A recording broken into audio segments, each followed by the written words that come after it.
अतुलितबलधामम् हेमशैलाभदेहं दनुजवन्त्रसानुं ज्ञानिनामग्रगण्यम्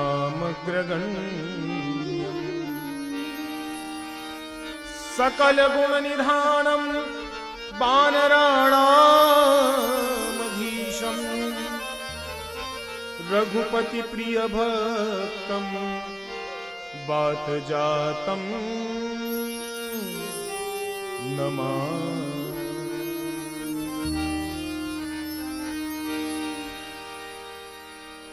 भाव सहित हरि नाम संकीर्तन।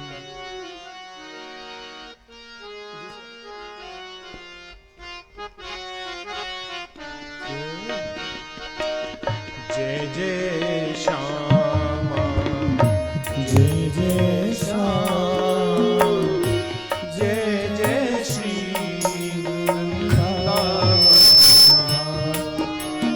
जय जय श्यामा जय जय श्याम जय जय श्री वृंदावन राम। जय जय श्यामा जय जय श्याम जय जय श्री वृंदावन धाम। जय जय श्यामा जय जय श्याम जय जय श्री वृंदावन राम।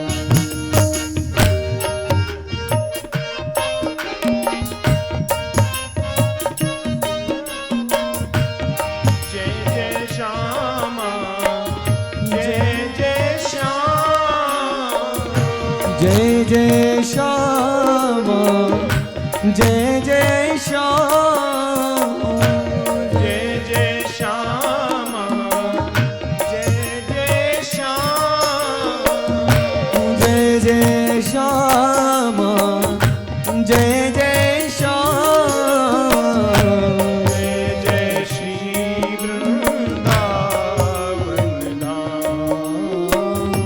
जय जय श्री वृंदावन धाम। जय जय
प्यारो लागे तेरो नाम, प्यारो है वृंदावन धाम। प्यारो है वृंदावन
मीठो है रे तेरो नाम, मीठो है ये राधे नाम, मीठो है ये राधे नाम, मीठो है वृंदावन धाम।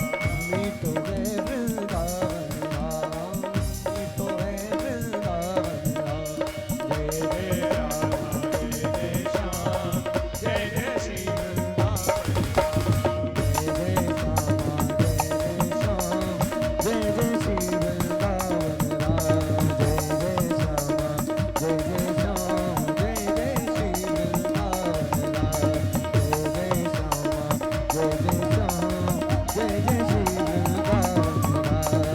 जय जय श्री वृंदावन धाम, जय जय श्री जय जय श्री जय जय श्री वृंदावन धाम।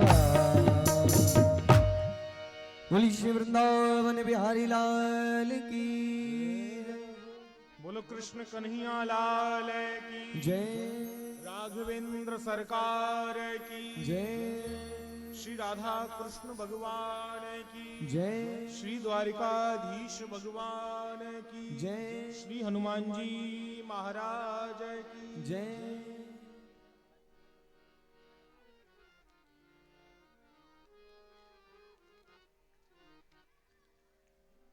कृष्णं नारायणं वन्दे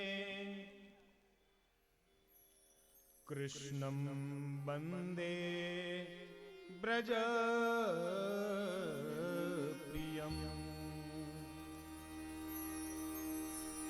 कृष्णं द्वैपायनं वन्दे कृष्णं वन्दे प्रथासुतम्।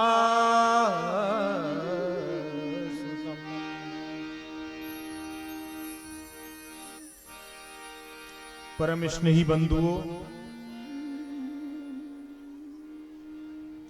अखिल कोटि ब्रह्मांड नायक योगीराज भगवान श्री कृष्ण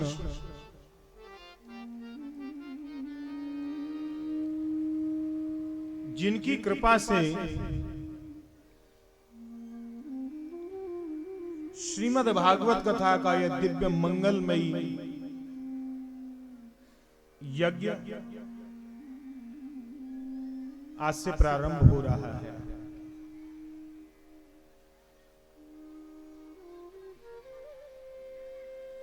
जैसे सर्वप्रथम हम पूजा करें, पाठ करें, यज्ञ करें, व्रत करें, अनुष्ठान करें, तो सबसे पहले आसन की शुद्धि, स्थान की शुद्धि। विप्र लोग, वैदिक ब्राह्मण लोग पहले भी यजमान को कभी पहले पूजा कराते हैं तो सबसे पहले उसकी शुद्धि करते हैं। ओम अपवित्रो पवित्रो वा सर्वावस्थान गतोपि वा यस्मरेत पुंडरीकाक्ष सबायाभ्यंतर शुचि।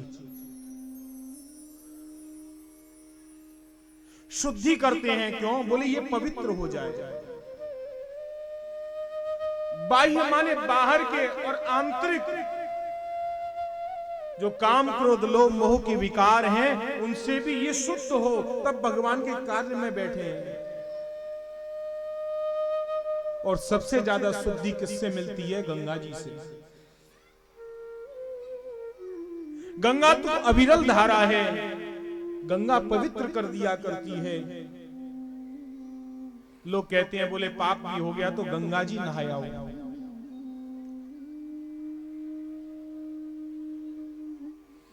लेकिन गंगा भी दो प्रकार की है। एक भागीरथ इस पृथ्वी पर गंगा लेकर आए, वो गंगा बहुत से प्रदेशों में होकर निकलती है, अनेक हजारों लाखों लोगों को पवित्र कर देती है, वो गंगा है। और एक कथा रूपी गंगा है। शंकर भगवान जब पार्वती मां भवानी को कथा सुनाते हैं, आप राम कथा में ही देखिए, जब भवानी पूछती हैं राम जी के बारे में, शंकर जी ने कहा आपने कथा नहीं पूछी, आपने गंगा प्रकट की है गिरिजा।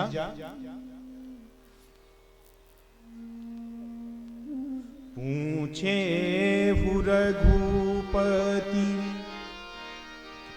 कथा प्रसंगा, पूछे रघुपति कथा प्रसंगा, पूछे रघुपति कथा प्रसंगा, पूछे रघुपति कथा प्रसंगा,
कथा रूपी भी गंगा है। उस गंगा में जिसमें हम आप गोते लगाते हैं और कथा रूपी गंगा में थोड़ा अंतर बा। क्या अंतर है? वो गंगा कलिमल नाशक है। गंगा में यदि स्नान करें, भगीरथी गंगा में, तो वो हमारे पापों को नष्ट कर देती है। वह गंगा कलिमल नाशक है, इससे जन मन धुल जाता है। वह मूर्तमती, यह है अमूर्त, वह गतिये मति की दाता है। वो वृक्षादि को ढा ढाकर विस्तार बढ़ाती जाती है, ये क्रोधाधिक का कर संहार अज्ञान मिटाती जाती है। कथा रूपी गंगा हमें अंतरात्मा से पवित्र करती है। और भगवान की कथा वही सुन सकता है जिसका मन बड़ा पवित्र हो। ये जरूरी नहीं है आप कथा पंडाल में आ गए तो आप कथा सुन ही रहे हैं। भगवान की बड़ी कृपा होती है, इसलिए कथा तब सुनी जाती है। इसलिए भागवत के पहले 6 अध्यायों में जब सूत जी सौनक ऋषियों को ये कथा सुना रहे हैं तो सबसे पहले भगवान का स्मरण कर रहे हैं। बोले हे प्रभु सच्चिदानंद, आपके नाम से तीनों ताप नष्ट हो जाते हैं, दैहिक दैविक भौतिक। ऐसे प्रभु सच्चिदानंद श्री कृष्ण भगवान हम आपको नमन करें जिससे मन पवित्र हो जाए। कि सच्चिदानंद रूपाय विश्वोत्पत्त्यादि हेतवे तापत्रय विनाशाय श्री कृष्णाय वयम् नमः।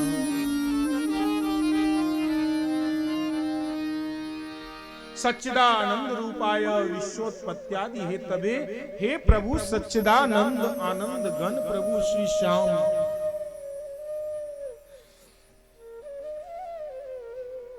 जिनके नाम से आनंद की अनुभूति होती है,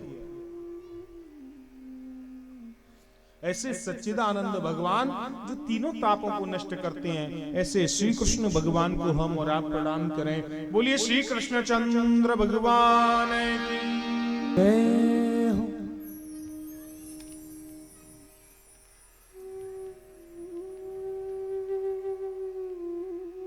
यम प्रव्रजन्तुमनुपेतमपेति कृत्यम् द्वैपायनो विरह कातर आजुहाव पुत्रेति तनुमयतया तरबो विनेदुस् तं सर्वभूत हृदयं मुनिमानतोषि।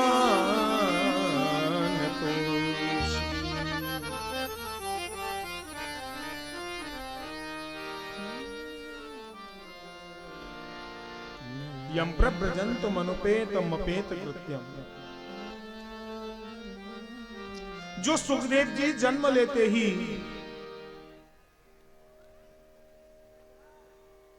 जिनका नाल छेदन संस्कार भी नहीं हुआ, ऐसे श्री सुखदेव जी महाराज जन्म लेते ही वन में जाने लगे और वन में जाकर भगवान को प्राप्त करना चाहते हैं, भगवान की तपस्या करना चाहते हैं। पीछे से व्यास जी उनको आवाज लगाते हुए जाते हैं, बेटा सुख रुखो, बेटा सुख रुखो। सुखदेव जी सर्वभूत में हैं, इसलिए सब कहते हैं सुखो हम सुखो हम। ऐसे श्री सुखदेव जी महाराज को हमारा प्रणाम। बोलिए श्री सुखदेव जी महाराज की जय।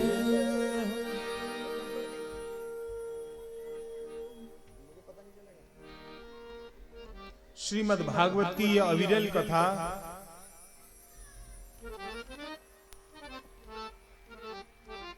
सुखदेव जी को सुखदेव जी राजा परीक्षित को सुनाते हैं और सूत जी सौनक ऋषियों को सुनाते हैं।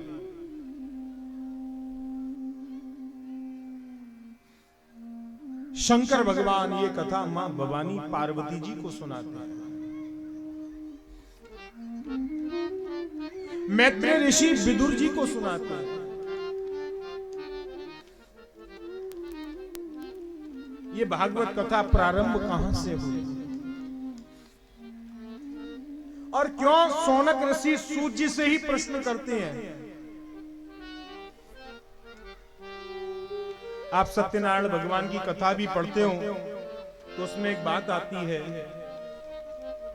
सौनक ऋषियों ने सूत जी से पूछा,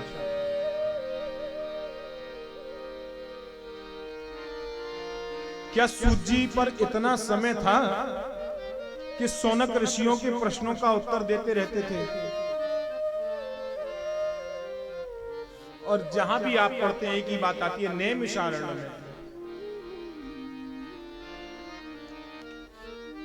इसका नाम नैमिषारण्य क्यों है?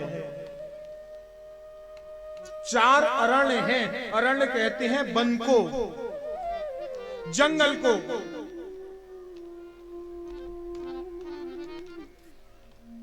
नैमिषारण्य पहला।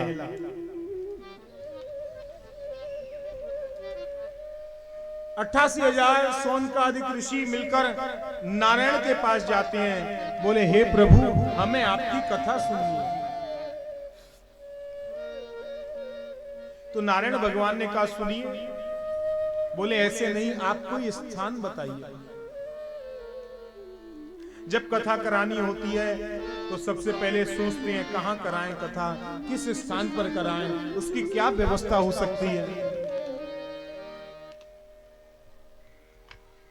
तो भगवान ने कहा मैं आपको स्थान बताऊं? बोले हाँ, मेरे पास तो इतना समय नहीं है। भगवान ने अपना चक्र दिया, सुदर्शन चक्र। बोले इसके पीछे पीछे चले जाओ और ये चक्र की जहां स्थिरता आ जाए, जहां नेमी गिरे चक्र की, उसी जगह बैठ जाना।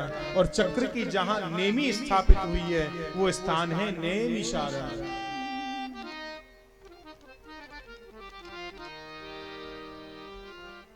तो नैमिषारण्य में 88,000 सौनकादिक ऋषि सूत जी से प्रश्न करते हैं। दूसरा है दंडिकारण्य। राम कथा में आप कभी सुनते होंगे भगवान दंडिकारण्य में जाते हैं, और वही दंडिकारण्य में रावण की जो बहन थी शूर्पणखा, लक्ष्मण जी उसके नाक कान काट देते हैं, जिसको भगवान श्री राम जी ने पवित्र कर दिया। ऐसा दूसरा अरण्य है, दूसरा वन है दंडिकारण्य। ये ऐसे वन माने जंगल हैं, अरण्य फिर आपको बता दूं, अरण्य जंगल को कहते हैं। पहला क्या बताया था? नैमिषारण्य। दूसरा दंडिकारण्य, और तीसरा वृंदारण्य, जिसे वृंदावन कहते हैं, और चौथा है अर्बुदारण्य, जिसे माउंट आबू कहते हैं। ये 4 अरण्य माने वन बड़े पवित्र हैं। ऐसे नैमिषारण्य में बैठ के सूत जी से सौनक ऋषि प्रश्न करते हैं।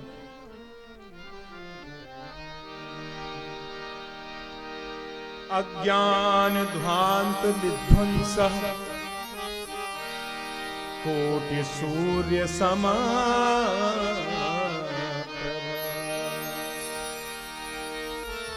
सूताख्या हि कथा सारम मम कर्ण रसा।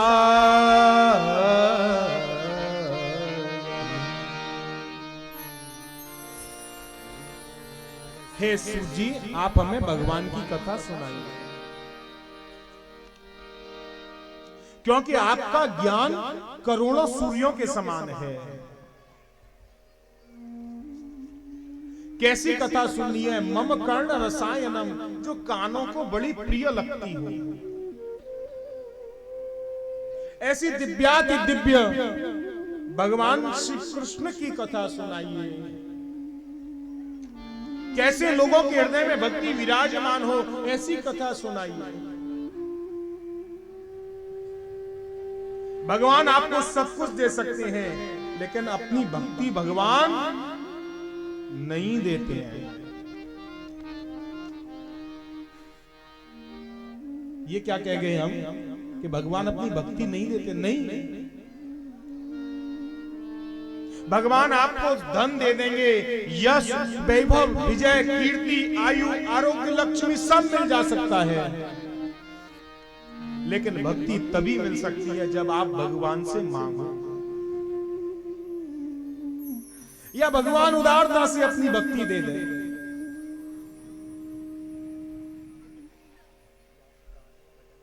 और ऐसे भगवान के कई भक्त हुए हैं जिन्हें भगवान देना चाहते हैं पर वो लेते नहीं हैं।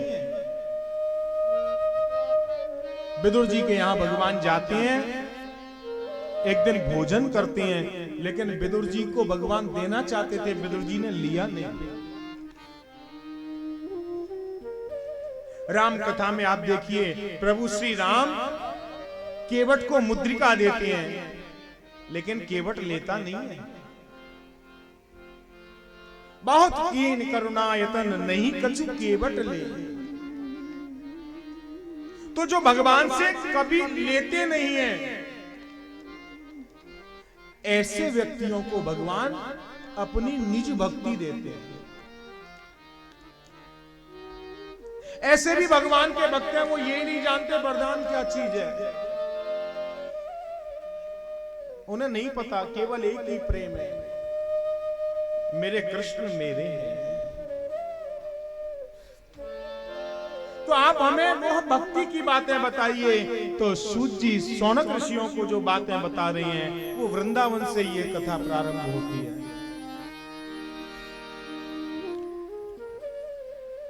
हरि नाम का स्मरण करती हुई भक्ति श्री वृंदावन की भूमि पर आती है। और जैसे ही भक्ति वृंदावन की भूमि पर आई, तो एक चमत्कार हुआ भक्ति के साथ। क्या? भक्ति अकेले नहीं आई थी। आप लोग भी तीरथ जाते हैं, सोचते हैं घर परिवार सबको लेकर तीरथ जाया जाए। ऐसे ही भक्ति अपने दोनों पुत्रों को लाई। भक्ति के दो पुत्र हैं, ज्ञान और वैराग्य, और दोनों का समवाय संबंध भी है। जब आपको ज्ञान होगा तभी वैराग्य आ सकता है, और वैराग्य आ गया मन में तो आपको ज्ञान प्राप्त हो जाएगा, जीवन की सत्यता प्राप्त हो जाएगी कि संसार में मैं मेरा करना सब व्यर्थ। और ज्ञान वैराग्य से भी यदि उनकी कोई मां है तो वो भक्ति है। इसलिए तुलसीदास जी रामायण में कहते हैं, भक्ति स्वतंत्र है, भक्ति स्वतंत्र सकल गुण खानी।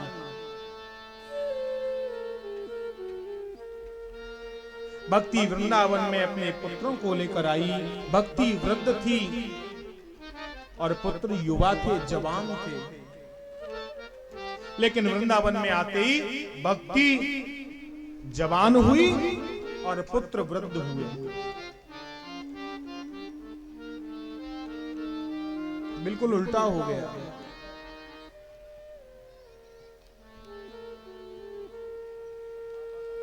अब तो कोई वृद्ध होना ही नहीं चाहता है, सब एकदम यंग रहना चाहते हैं।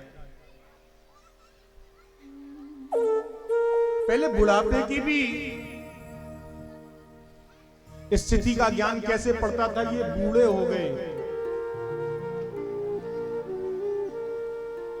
जब सिर के बाल सफेद हो जाते थे तो लगता था बुढ़ापा आने लगा। डॉक्टर साहब, जब सर के बाल सफेद हुए तो लगा बुढ़ापा आया। और अब चिंता नहीं है। बोले यदि भगवान सर के बाल सफेद भी कर दें तो फिर उन्हें काला कर लिया जाएगा। पहले बुढ़ापे में चश्मा लगता था, अब बच्चों के चश्मा लग रहे हैं, 2-2 साल के बच्चों के। तो बोले चश्मे से बुढ़ापा होगा तो लेंस लगवा लिए जाएंगे। बोले उठा नहीं जाएगा, घुटनों में दर्द होगा, तो बोले ये भी रिप्लेसमेंट हो जाएंगे, इनको चेंज कर लिया जाएगा। कोई बुढ़ापा नहीं चाहता।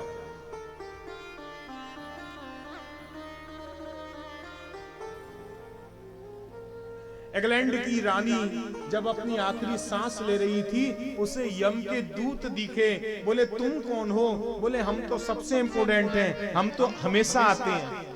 हमेशा माने जब हम आते हैं तो लौट के नहीं जाते हैं। क्या करोगे? बोले संग लेके चलेंगे। बोले मेरे $1,00,000 ले लो, मुझे 5 मिनट का टाइम दे दो। बोले नहीं। 1 करोड़ ले लो, 5 मिनट का समय। बोले नहीं। मेरी सारी संपत्ति ले लो और मुझे 5 मिनट का समय दे दो। बोले नहीं मिल सकता। धन से सुविधा खरीदी जा सकती है, धन से सुख नहीं खरीदा जा सकता।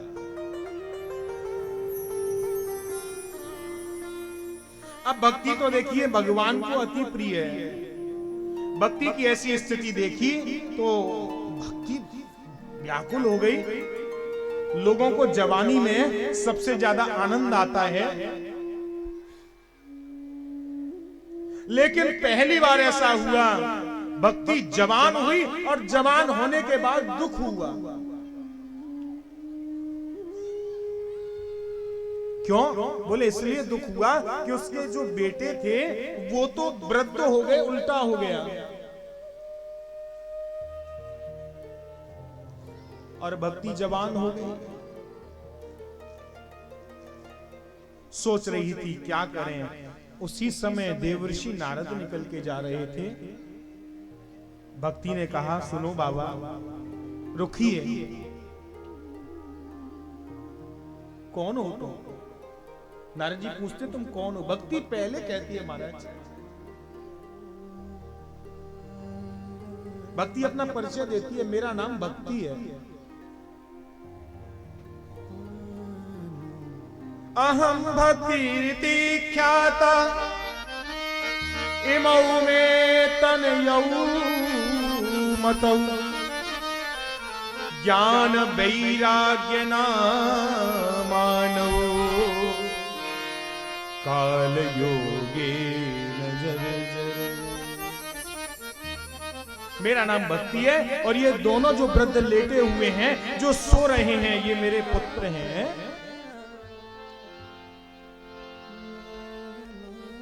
कहां कहां पैदा हुई थी भक्ति तुम? तो भक्ति कहती है महाराज, उत्पन्ना द्रविणे साहम वृद्धिं कर्णाटके गतः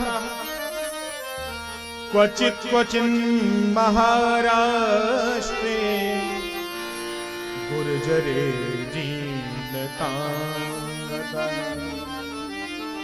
गुर्जरे जीर्णतां गतः। भक्ति कहती है मैं द्रविड़ देश में उत्पन्न हुई। उत्पन्ना द्रविड़े साहम वृद्धिम कर्नाटके गता, और कर्नाटक में बड़ी हुई। क्वचित क्वचित महाराष्ट्र, थोड़ी थोड़ी महाराष्ट्र में बड़ी, और गुजरात में आते आते मैं वृद्ध हो गई। लेकिन वृंदावन में ऐसा संयोग हुआ कि मैं फिर से जवान हो गई। तो देवर्षि नारद ने कहा कि तुम जवान हो गई, अच्छा ही है, लेकिन पुत्र वृद्ध हो गई है। तो भक्ति कहती है महाराज, जयति जगति मायाम यस्य कायादवस्ते वचन रचन मेकम केवलम चाकलय्य ध्रुव पदमपि यातो यत्कृपातो ध्रुवोयम सकल कुशल पात्रम ब्रह्म पुत्रम नताशा। आपकी कृपा से ध्रुव को ध्रुवलोक मिल गया। प्रहलाद की कितनी यश कीर्ति हुई, आप मुझ पर कृपा करें। तो देवर्षि नारद ने कहा तू दुखी मत हो, वृथा खेद यसे वाले अहो चिंता तुरा कथन। श्री कृष्ण भगवान का स्मरण कर, वो तेरे दुखों को दूर कर देंगे।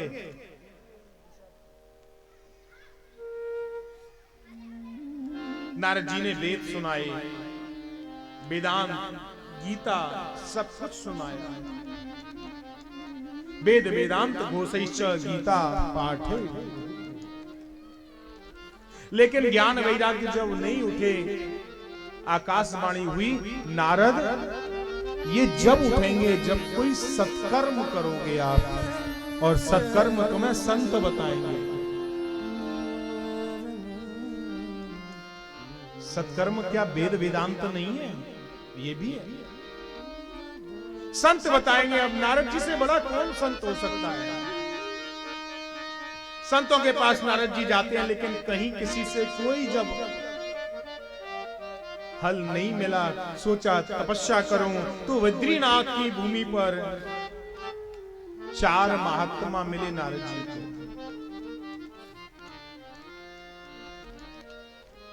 उनका नाम है सनक, सनंदन, सनातन और सनत कुमार।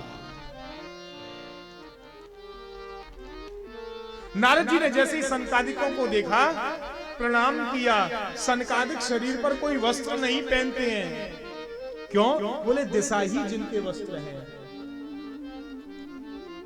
जिन्होंने कभी हनुमान जी को राम कथा सुनाई और कभी हनुमान जी से राम कथा सुनी भी, जो कथा के प्रेमी हैं, राम कथा के रसिक हैं, ऐसे सनकादिक। गोस्वामी तुलसीदास जी महाराज रामायण में लिखते हैं, आशा वसन व्यसन यह तीन ही, आशा वसन व्यसन यह तीन ही, रघुपति चरित मोहि तह सुनाहि।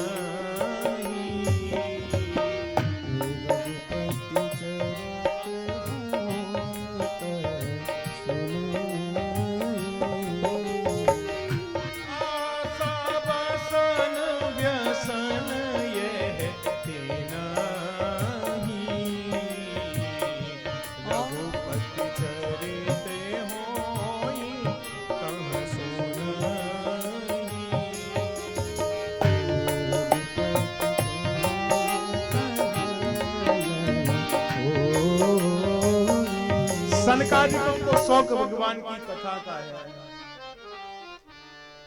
सनकादिक जी ने नारद जी को देखा, बोले आज आप दुखी हो, क्या कारण है? क्यों आपका मन इतना दुखी है?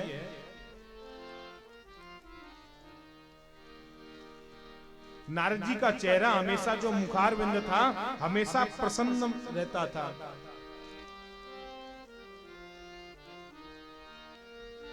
क्या कारण है? आप देखिए, यदि चिंता यदि आती है ना जीवन में, तो सबसे पहले चिंता आपके चेहरे पर ही दिखती है। क्या कारण है? सनकादिकों ने क्यों पूछा नारद जी से, आप चिंतित हैं? कौनो बात बा? क्यों आपका मुख सूखा जा रहा है? अब यदि आप प्रसन्न रहेंगे तो कोई थोड़ी पूछेगा। बहुत से लोगों को तो हंसी आती नहीं है, जब भी मिलते हैं ऐसे मिलते हैं कि हमेशा टेंशन में जी रहे हैं। हम कहते हैं भाई थोड़ा हंस लिया करो कभी कभी। अब लोगों को हंसी नहीं आती है। आप विदेशों में जाके देखेंगे, कभी जाएं आप देखें तो विदेशों में हंसने के स्कूल खुल गए हैं, वहां हंसाया जाता है, लोगों को हंसी नहीं आती है। हमेशा ऐसे दिखेंगे बिल्कुल, कभी मुस्कुराओ।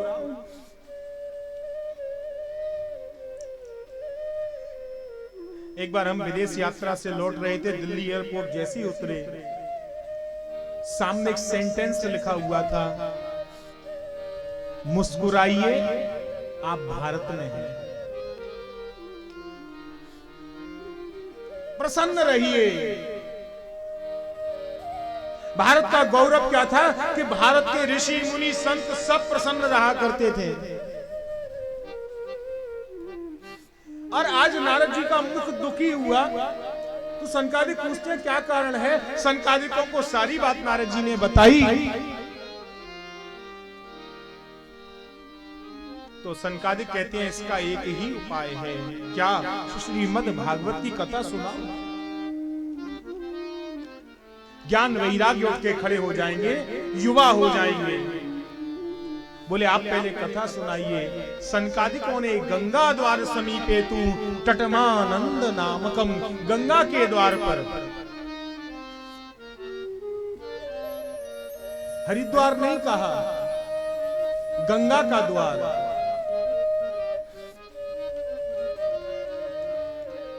गंगा का दर्शन ऋषिकेश में मैदानी भाग वहां से प्रारंभ होता है। गंगा न कह के क्या कहा? बोले गंगा द्वार समीपे तू तटमानंद नामकम, आनंद नाम के घाट पर। बोले ये कथा होगी, सनकादिक वक्ता बने, नारद जी श्रोता बने, ऋषि मुनि महात्मा कथा सुनने के लिए आने लगे। और मैं एक बात आपसे फिर निवेदन करूं, कथा वही सुन सकता है जिस पे भगवान की कृपा होगी। नहीं तो आप देख लीजिए भागवत कथा हो रही है, कितने आदमी सुन पा रहे हैं।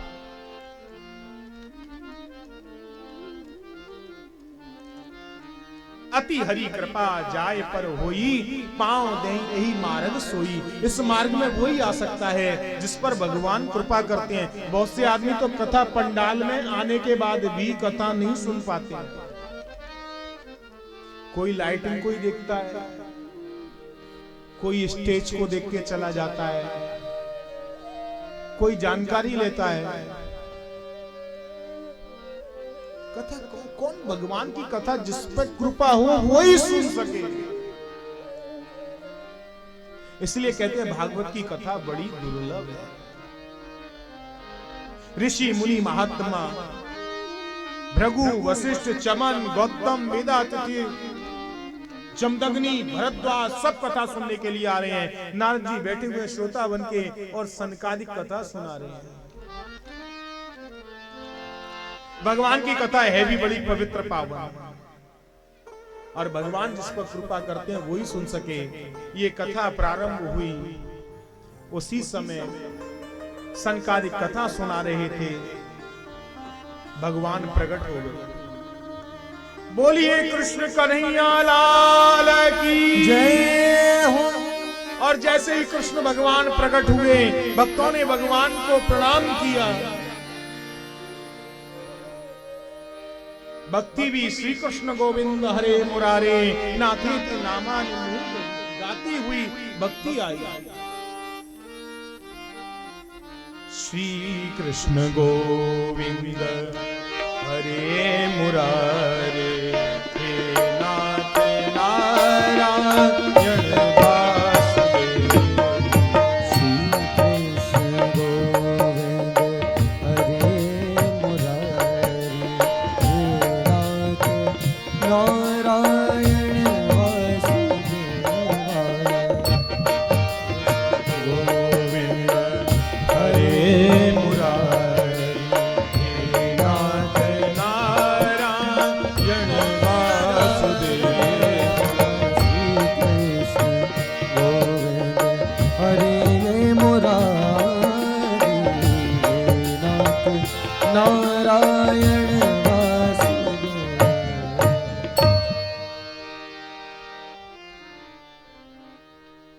भक्ति जैसे ही प्रकट हुई,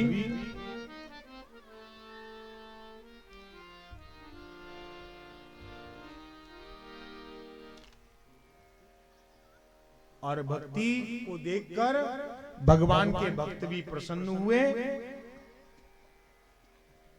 प्रहलाद तालधारी तरिल गतितया चोद्धव कांसधारी, बीणा धारी सुरर्षि स्वर कुशलतया राग करता अर्जुनोभूत, इंद्रोवादीन मृदंगम जय जय सुकरः कीर्तनेति कुमारा, यत्राग्रे भाव वक्ता सरस रचनया व्यास पुत्रो बभूव। इंद्रोवादीन मृदंग, इंद्र ने मृदंग बजाई, प्रहलाद जी ने करताल बजाए,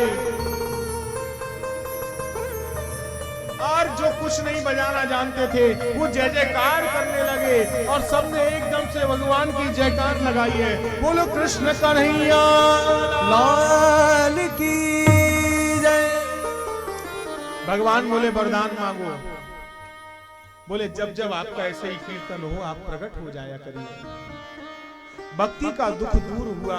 बोले और ये कथा किसको पवित्र करती है? बोले तुंगभद्रा नदी के तट पर एक आत्मदेव नाम के ब्राह्मण रहते थे। नदी का किनारा था, बड़ा अच्छा गांव था। आत्मदेव रहते थे, ब्राह्मण थे, विप्र। ब्राह्मण संतोषी होता है। ब्राह्मण को संतोष ब्राह्मण को ही बताया है। संतोषी, मस्त, उदार, भगवान की भक्ति करने वाला, एकदम चकाचक मस्त रहने वाला ब्राह्मण था।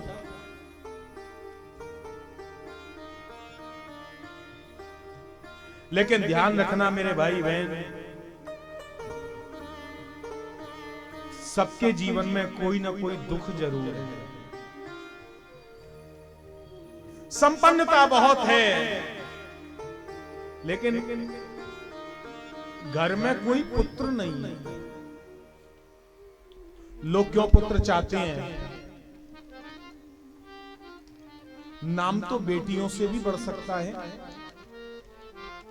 और बात सत्य भी है। यमराज के नरकों में एक पुत्र नाम का नरक भी है।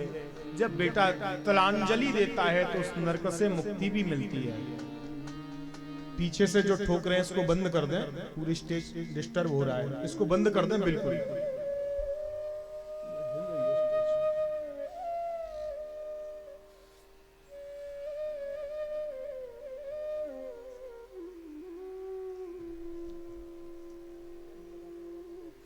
चलने से माइक वगैरह सब हिल रहे हैं, धीरे चलें, बोल दो उनको।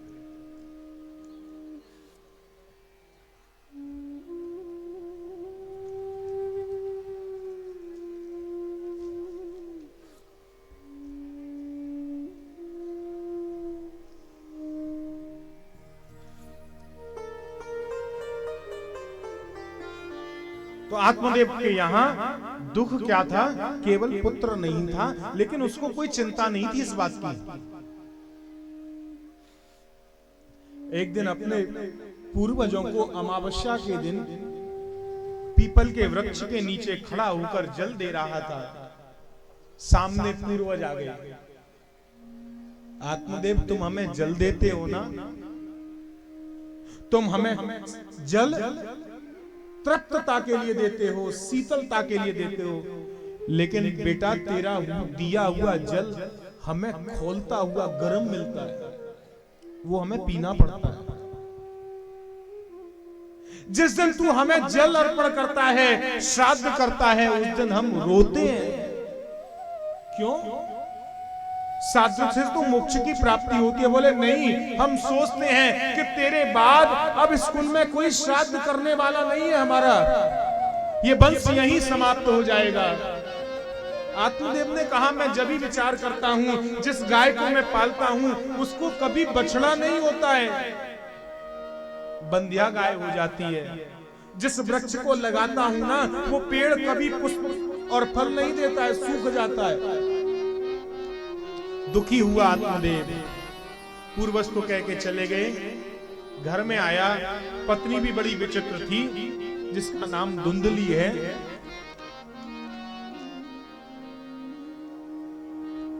घर में संपन्नता बहुत हो, सुख बहुत हो, लेकिन पत्नी यदि विपरीत चलने वाली हो तो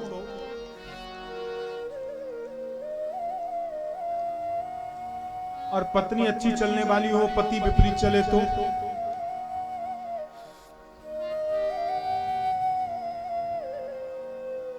मां भवानी सबसे ज्यादा दाम्पत्य देने वाली, गिरिजा, उमा, अंबिका, शंभु प्रिया। शिव जी का ये एक ऐसा परिवार है जिसमें विरोध बहुत है, लेकिन प्रेम भी बहुत है। विरोध देखिए, गणेश जी का वाहन मूसक, चूहा और शिव जी के गले में सर्प लटके हुए हैं। सांप का, सर्प का और मूसक का बैर है, चूहे का। मां भवानी की सवारी बैल, भगवान शिव की सवारी है, और मां भवानी की सवारी सिंह, शेर का बैल का भी बैर है।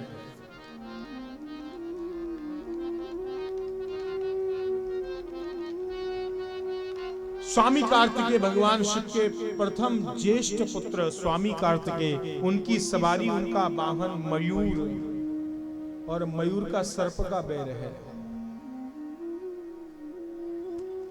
लेकिन शिव और भवानी में प्रेम कितना है आप देखिए। भगवान शंकर भवानी जी से इतना प्रेम करते हैं कि भगवान शिव ने अपना आधा स्वरूप, अपने शरीर का अर्ध भाग भवानी के लिए समर्पित किया, तो भगवान अर्धनारीश्वर हो गए। वाम भाग में गिरिजा विराजती है। धुंधली बड़ी लड़ने वाली थी, पति की बात मानती नहीं थी। आत्मदेव ने कहा न तो पुत्र है, पत्नी बात मानती नहीं है, इसलिए मेरा जीवन समाप्त हो जाए तो ज्यादा अच्छा है। और आत्महत्या से बड़ा जीवन में कोई पाप नहीं है। घर से बाहर निकला और बाहर निकल के उसने सोचा मेरा जीवन समाप्त। एक तालाब के किनारे बैठ गया, बोले अब मेरा जीवन, मैं इसमें डूब जाऊं, मर जाऊं, समाप्त हो जाए। लेकिन पता नहीं भगवान कब किसकी किस्मत कहां बदल रहे।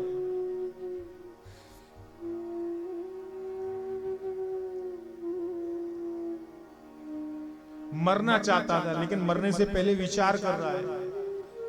उसी समय उस सरोवर के किनारे एक महात्मा आए, जल पीने लगे। आत्मदेव ने चरण पकड़ लिए, बोले बाबा मुझे आशीर्वाद दो। किस बात का आशीर्वाद चाहिए? बोले मेरे कोई संतान नहीं है, तेरे संतान 7 जन्म में भी नहीं है, ऐसा महात्मा ने कहा।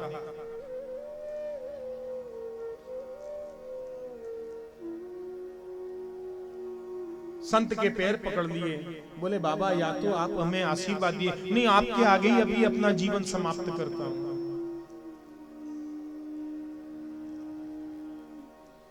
संत शांत हुए, गंभीर हुए, बोले तू चिंता मत कर, मैं तुझे एक उपाय बताता हूँ। वो उपाय क्या है? झोले में से एक फल निकाल के दिया, बोले अपनी पत्नी को खिलाना, और तेरी पत्नी सदाचार का आचरण करे, क्रोध न करे, बुराई न करे, चुगली न करे, तो भगवान की कृपा से तेरे घर में 9 महीने के बाद एक सुंदर बालक का जन्म होगा। आत्मदेव बड़े प्रसन्न हुए, बोले हमारे घर पुत्र होगा। घर पे आए, पत्नी को बुलाया, बोले सुनो ये फल लो, इस फल का भक्षण करना, तुम इस फल को खाना और भगवान की कृपा से तुम्हारी गोद भर जाएगी, तुम्हारे घर बालक होगा। और वो ब्राह्मण मस्तिष्क में झूमता हुआ घर से बाहर निकल गया। उसे नहीं पता कि उसके घर में भी उसके लिए भी षड्यंत्र चलता है। सरल था, निकल के गया। पत्नी ने सोचा इस फल को हम यदि खाएंगे गर्भ हो जाएगा, गांव में चोर लुटेरे डाकू आ गए तो सब तो भग जाएंगे और मेरे गर्भ होगा, पेट बढ़ जाएगा, उस समय मुझ पे भगा भी नहीं जाएगा, दौड़ा भी नहीं जाएगा, सब लोग तो जान बचा के भग जाएंगे, मैं कैसे रहूंगी। गांव में आग लग गई तो सब अपनी जान बचाएंगे, मैं कैसे निकलूंगी। बहुत से लोग नकारात्मकता ज्यादा सोचते हैं, नेगेटिव थिंक बहुत आती है। विचार कर रही थी, उसी समय उसकी बहन आई, बोले तू एक काम कर, इस फल को गाय को खिला दे, और मैं गरीब हूं, मेरे बालक होने वाला है, तू झूठा नाटक कर लेना गर्भवती होने का, और मेरे जो बालक होगा मैं तुझे दे जाऊंगा। ठीक है, गाय को खिला दिया। अब पंडित जी के यहाँ बहुत व्यवस्था चल रही थी, बोले पुत्र होने वाला है, मन बड़ा प्रसन्न रहता था। एक दिन पंडित जी को समाचार मिला आत्मदेव ब्राह्मण को कि तुम्हारे घर में पुत्र हुआ है। वो आत्मदेव ब्राह्मण का पुत्र नहीं था, पुत्र भी कई प्रकार के हैं। आत्मज जो अपने द्वारा उत्पन्न हुआ है वो पुत्र, दत्तक गोद लिया हुआ, कामीन खरीदा हुआ, वंशज मानो 4-5 भाई हैं, इनमें से यदि एक भाई को भी यदि पुत्र है तो सारे भाई पुत्रवान ही माने जाते हैं, ऐसा शास्त्र कहता है। आत्मदेव प्रसन्न हुए, हमारे घर पुत्र हुआ है। घर पर आए तो देखा गाय को भी एक सुंदर पुत्र हुआ, जिसका सारा शरीर मनुष्यों का सा था, कान केवल गाय के से। दोनों बालक धीरे धीरे बड़े होने लगे। पंडित जी ने सोचा नामकरण संस्कार किया जाए, घर में सारी तैयारी हो गई। तो धुंधली जो थी आत्मदेव ब्राह्मण की पत्नी, उसने कहा मैं तो अपने पुत्र का नाम रख लूंगी, आप गाय के बेटे का नाम रख दो। बोले क्या नाम रखोगी? बोले मेरा नाम धुंधली और बेटे का नाम धुंधकारी।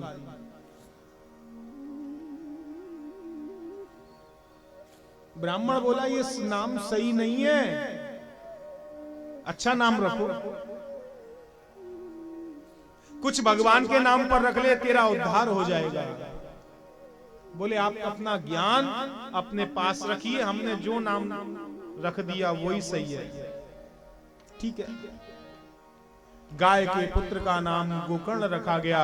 बालक दोनों बड़े होने लगे, गोकर्ण पंडित हुए, ज्ञानी हुए, विद्वान हुए, लेकिन धुंधकारी मदिरा पान करे।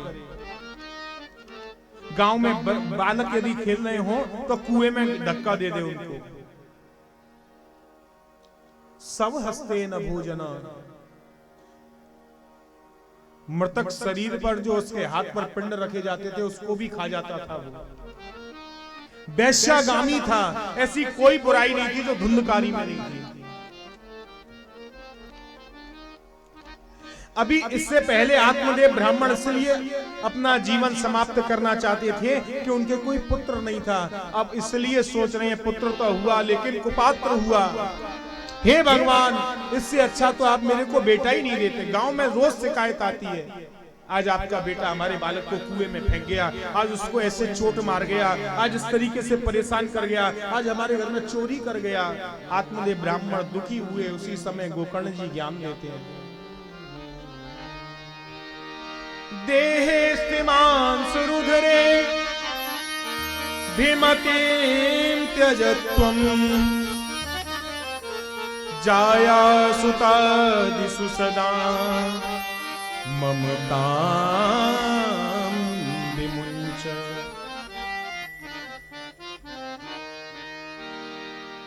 पश्यानिशं जगदिदं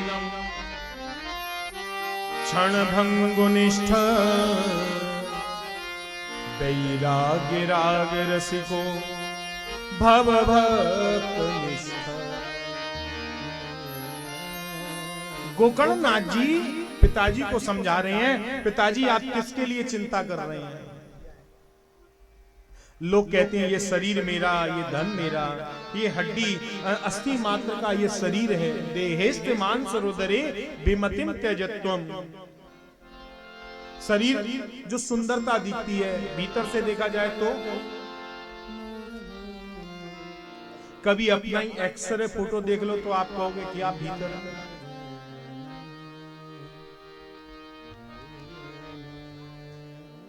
बहुत से लोग केवल इसी बात से प्रसन्न हो जाते हैं, बोले सुंदर बने रहे।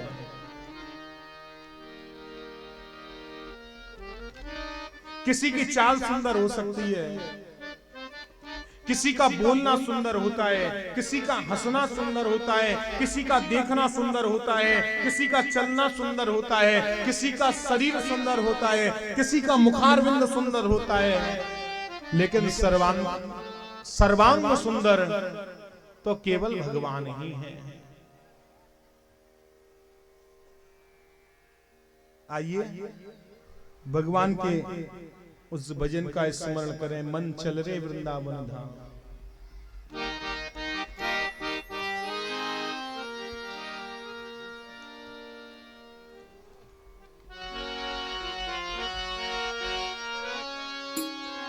बोलो कृष्ण कन्हैया लाल की।